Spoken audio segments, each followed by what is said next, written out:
friend who was roped. I realize right up front that I'm going to come across as a jerk and I will probably get lots of hate for this, but I'm looking for all points of view.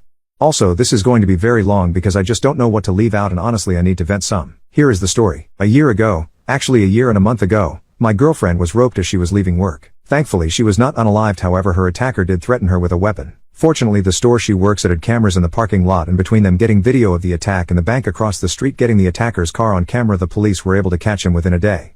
Between the video and DNA testing he did not even contest, he just pleaded guilty in exchange for not receiving the max. Since there were aggravating circumstances, the weapon, the judge gave him a 20-year sentence, and with time for good behavior he can be out in about 10 years, give or take. I tell you all of that to make it clear that her attacker is no longer a threat. She doesn't have to fear him coming back for her at least for 10 years or so. Obviously this was a very traumatic event in her life, and while I was not a victim per se, it was also very traumatic for me as well. I can't imagine what she has gone through, and I don't compare my situation to her at all. But I have had severe bouts of depression because I couldn't protect her, and knowing someone else was harming her sometimes was almost more than I could handle. Right after the incident she did not want to see me. I get that. It hurt, but I understood. Her parents picked her up from the hospital and I did not see or hear from her for a week, which I sort of get, but I think I could have gotten a text or something just saying she was okay. Finally a week and her sister calls me and lets me know that she is staying with her parents and she will be calling me in a couple of days. She never called me. Instead I once again get a text from her sister saying she would like me to come over for a few minutes so we can talk. I get up and go over and am greeted at the door by her mother, who very calmly and very coldly starts laying out to me how I am to act and what I am to say.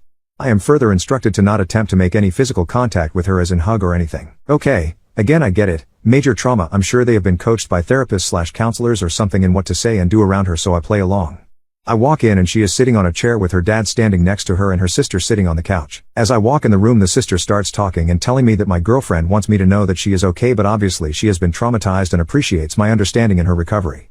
She never said one single word to me and barely looked at me. Again, this was right after the event and I'm understanding that this is how it has to be. But honest to God, that entire conversation was just awkward as hell. I leave, go home and attempt to focus on how I can help her. I start Googling how to deal with a rope survivor and what I can expect. She starts going to therapy initially 2 times a week, then after 2 months it goes down to 1 day a week. In the meantime she finally makes contact with me and asks to meet at a coffee shop. I get there and she is already there and waiting. At this point in time they had her so medicated that I was dealing with a zombie for the most part. There was no emotion and she was very methodical in her speech. Basically she wanted to get together that day to tell me that she couldn't go out with me for a while until she got past some issues she was dealing with.